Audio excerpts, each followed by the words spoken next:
Bro എന്ന് വെച്ച് കഴിഞ്ഞാല് ഇങ്ങനെയൊക്കെ കളിക്കണമെന്നുണ്ടെങ്കിൽ അവര് ഈ ഒരു റിവെഞ്ച് വെക്കുന്ന പോലെയാണല്ലോ. ആ ചെങ്ങായിക്ക് ഓരോന്ന് കാട്ടിയിരുന്ന് ഇടയ്ക്കിടയ്ക്ക് മറ്റേ കർമ്മ മറ്റേത് മറിച്ച് എന്നിട്ട് മെസ്സേജ് ഇടുന്നതൊക്കെ. അപ്പോൾ അങ്ങനെ മെസ്സേജ് ഇടുമ്പോൾ ഇനി അവരുടെ കയ്യിലാണ് അക്കൗണ്ട് എന്നുണ്ടെങ്കിൽ ചിലപ്പം അവർക്ക് ചിലപ്പോൾ അക്കൗണ്ട് തിരിച്ച് കൊടുക്കാനൊന്നും ചാൻസ് ഇല്ല. ബ്ലാക്ക് മെയിൽ ചെയ്യാം. ല്ലോ അവനക്ക് ഇപ്പോൾ ബ്രേക്കപ്പ് ഒക്കെ ഉണ്ട്, പിന്നെ പിന്നെ ഇങ്ങനെ ആ വിഷയം എടുത്തിടേണ്ട ആവശ്യമില്ല. അവന് എന്തൊരു ഊച്ചളിയാണ്. എനിക്ക് ജാസ്മിൻ്റെ ക്യാരക്ടർ വെച്ചിട്ട് എനിക്ക് പേടിയെന്ന് വെച്ച് കഴിഞ്ഞാൽ ആ കുട്ടി ഇവൻ ഇത്രയും ടോക്സിക് ആയിട്ടുള്ള ഒരു ചങ്ങായിയാണ്. ആ കുട്ടി ഇനി വന്നു കഴിഞ്ഞാൽ എന്താ പറയുക, ഇപ്പോൾ ചെയ്തിട്ട് ഇവിടെ കാട്ടിക്കൂട്ടിയതിനൊക്കെ ക്ഷമിക്കൂ എന്നുള്ളതാണ്. ക്ഷമിച്ചിട്ട് ആ കുട്ടീൻ്റെ ലൈഫ് കോഞ്ഞാട്ടാവും. കാരണം അവൾക്ക് കുറേ ഫ്രണ്ട്സുകളുണ്ട്, കുറേ കാര്യങ്ങളുണ്ട്, അവളുടെ അച്ചീവ്മെൻറ്റ്സ് ഉണ്ട്.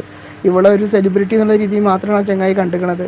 അങ്ങനെ അവനക്കൊരു സെലിബ്രിറ്റി സ്റ്റാറ്റസ് കിട്ടാൻ വേണ്ടിയിട്ട് മാത്രമാണ് അവന് ഇവളെ നോക്കിക്കുന്നത്. അല്ലാന്നുണ്ടെങ്കിൽ അവന് 100 ദിവസം ക്ഷമിക്കുമായിരുന്നു.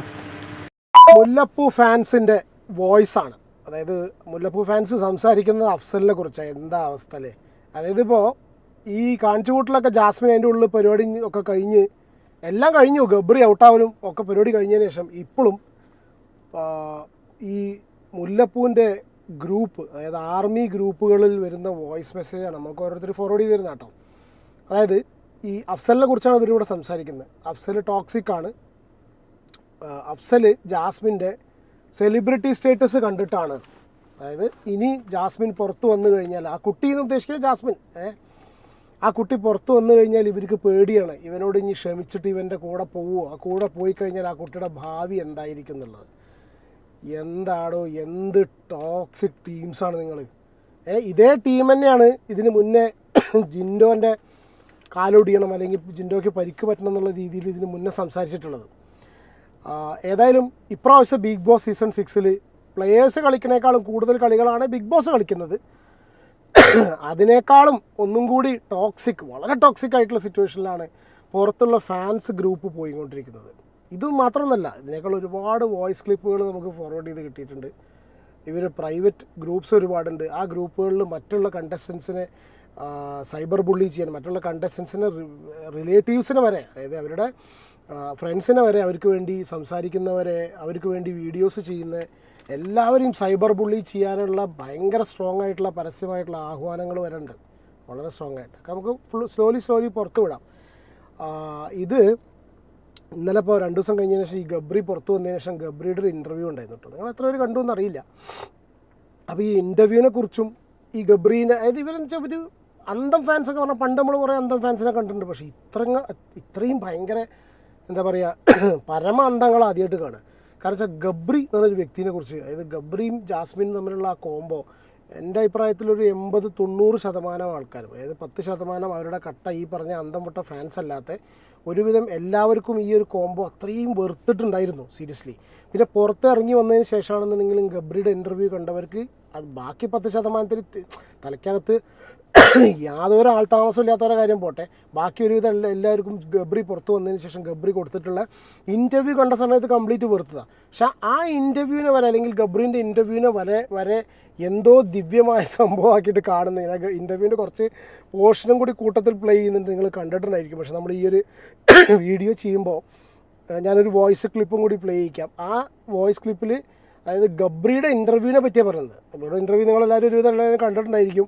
അതായത് ഋത്തിക് റോഷനെ കണ്ടാൽ ഇഷ്ടം തോന്നും, അതായത് കല്യാണം കഴിച്ച് കമ്മിറ്റഡ് ആയിട്ടുള്ള ഒരു വ്യക്തിയാണെന്നുണ്ടെങ്കിൽ ഒന്നും കൂടി ബെറ്റർ ആയിട്ടുള്ള ഒരാളെ കണ്ടാൽ തോന്നിപ്പോവും സ്വാഭാവികമായിട്ട്. അതുകൊണ്ട് യാതൊരു തെറ്റുമില്ല എന്നുള്ള ചിന്താഗതി ടൈപ്പാണ് ഗബ്രി. അപ്പോൾ അവനെ ആരാധിച്ച് നടക്കുന്ന ഒരു കൂട്ടം എന്ന് പറയുമ്പോൾ നിങ്ങളൊന്ന് ചിന്തിച്ച് നോക്കൂ. ഞാനൊരു വോയിസ് ക്ലിപ്പ് പ്ലേ ചെയ്യാം. ഇപ്രാവശ്യത്തെ ഇത് ലൈവ് ഫുള്ള് കാണണം എന്നുള്ള രീതിയിൽ കാണുന്നത്, അല്ലാണ്ട് ഇത്രയും കുത്തിരുന്ന് കാണുന്ന ഒരു ബിഹേവിയർ ഒന്നല്ല എൻ്റെത്. എനിക്ക് എൻ്റെതായിട്ടുള്ള കുറേ കാര്യങ്ങളുണ്ട്, അത് ചെയ്യണം എന്നൊക്കെയുള്ള ചിന്തിക്കുന്ന ഒരാളാണ്. പക്ഷെ ഇതൊക്കെ മറന്നിട്ട് ഞാൻ 24/7 കാണുമ്പോൾ ആണ് ഈ ഗബ്രി എന്ന് പറയുന്നൊരു പേഴ്സണെ ഞാൻ കാണുന്നത് ഹൗസിലാണ്. അവിടുന്ന് ഇനിഷ്യലി ഫസ്റ്റൊക്കെ എനിക്കിങ്ങനെ എന്താണ് എന്നുള്ള രീതിയിലോട്ട് ഇങ്ങനെ വന്നു. പിന്നെ അവരുടെ ഫ്രണ്ട്ഷിപ്പ് നല്ല രീതിയിൽ തന്നെ ഞാൻ ഫ്രണ്ട്ഷിപ്പായിട്ട് തന്നെ കണ്ടു.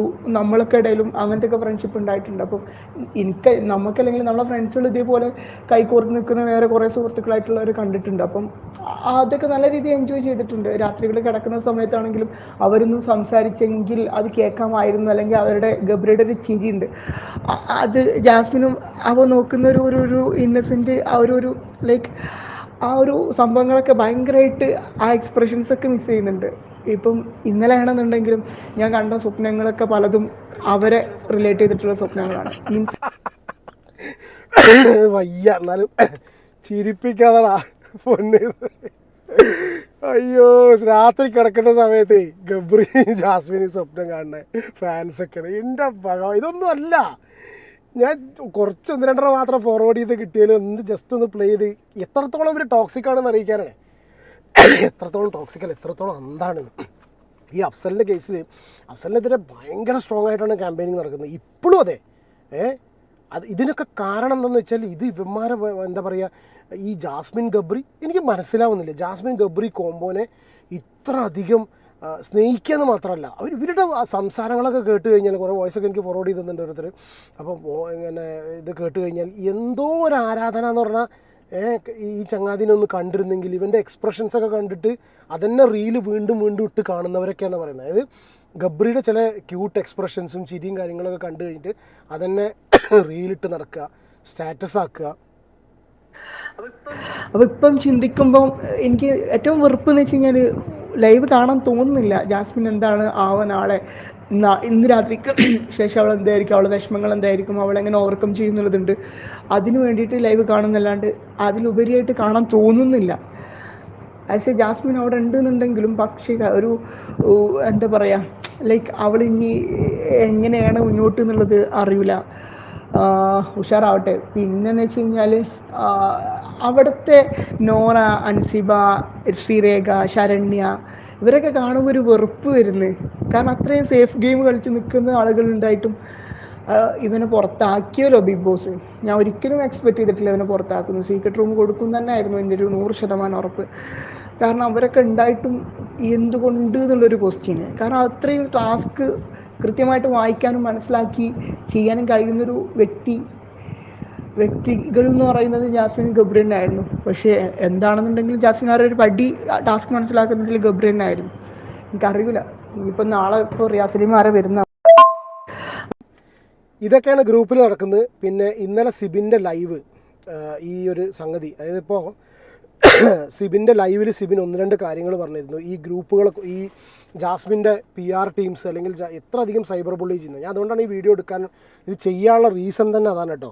കാരണം വെച്ചാൽ അത്രയും മോശമായിട്ടാണ് സിബിനെയൊക്കെ അവർ സൈബർ ബുള്ളി ചെയ്തിട്ടുള്ളത്. ഞാനൊരു ശ്രമിക്കുന്ന ഒരാൾ എന്തുകൊണ്ട് സ്ട്രോങ് ആയി, ആ വീട്ടിൽ അയാൾക്കെതിരെ ഗെയിം കളിച്ച ഒരാൾ ഇപ്പൊ ആ വീട്ടിലുണ്ടോ?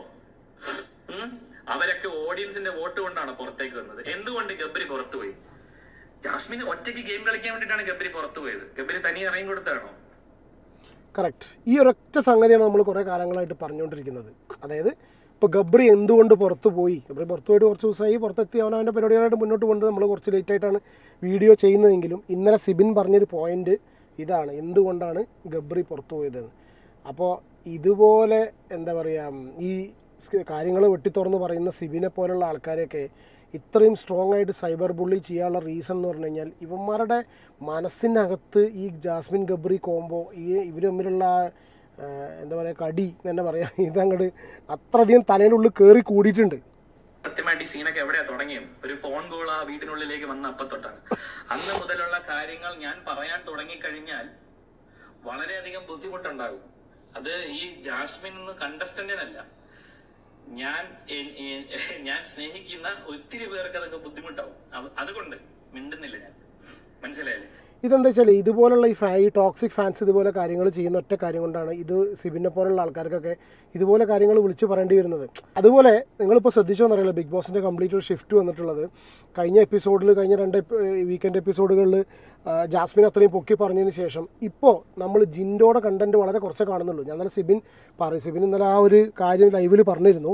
ജിൻഡോയുടെ കണ്ടന്റ് പുറത്ത് വരുന്നുണ്ടോ ഈ വീക്കെൻഡ്? ഈ എപ്പിസോഡ്സ് ഞാൻ പറയുന്നില്ല, നോക്ക് നിങ്ങൾ. ജിൻഡോ ചേട്ടനെ കാണാനുണ്ടോ അവിടെ? ഏറ്റവും മനോഹരമായിട്ടുള്ള കണ്ടന്റ് കൊടുക്കുന്ന ആളാ ജിൻഡോ. അവിടെ കാണാനുണ്ടോ?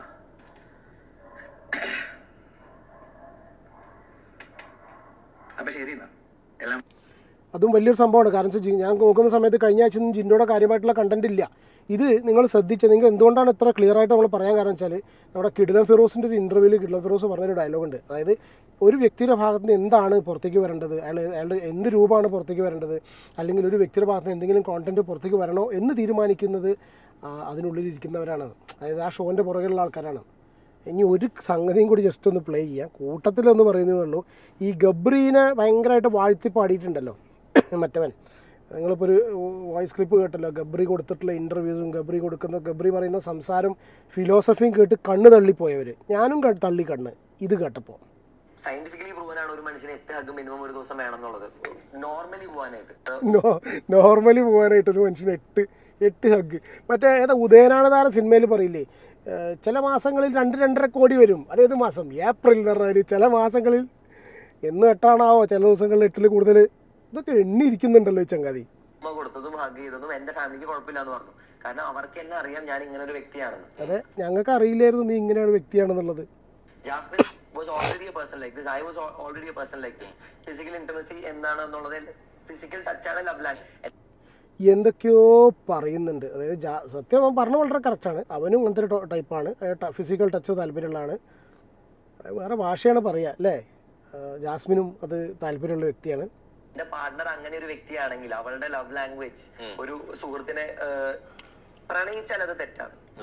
അതിലൊരു ദാറ്റ്സ് റോങ്. അതായത് എനിക്കൊരു കമ്മിറ്റ്മെന്റ് തന്ന് എന്നെ പ്രണയിക്കുന്ന ഒരു വ്യക്തി അല്ലെങ്കിൽ ഞാൻ ഇഷ്ടപ്പെടുന്ന ഒരു വ്യക്തി മറ്റൊരു ഷോയിൽ അല്ലെങ്കിൽ എന്ത് സാഹചര്യത്തിലും മറ്റൊരാളോട് ഇഷ്ടം തോന്നിക്കഴിഞ്ഞാൽ അത് തെറ്റാണ്. അതിൽ ഞാൻ എതിരഭിപ്രായം ഒന്നും പറയില്ല.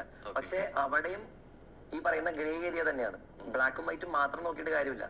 നമ്മൾ എല്ലാവരും മനുഷ്യന്മാരാണ്. The end of the day we are all human beings. സത്യം പറഞ്ഞാൽ ഈ ഇൻ്റർവ്യൂ കണ്ടിട്ട് വട്ടായി എന്ന് വേണമെങ്കിൽ പറയാം. കാരണം എന്താ വെച്ചാൽ എന്താണ് ഇപ്പം പറഞ്ഞ ഗ്രേ ഏരിയ എന്ന് മനസ്സിലാവുന്നില്ല. അത് എന്തുകൊണ്ടായി ക്ലിപ്പ് പ്ലേ ചെയ്യാൻ കാരണം വെച്ചാൽ ഇവൻ പറയുന്ന ഇതുപോലത്തെ പൊട്ടത്തരങ്ങൾ എന്തോ വേദവാക്യാന്ന് വിചാരിച്ച് അതും സ്വപ്നം കണ്ട് കിടന്നുറങ്ങുന്ന അത്ര അധികം ഫാൻസാണ് ഇന്ന് ഇവിടെ ഉള്ളത്.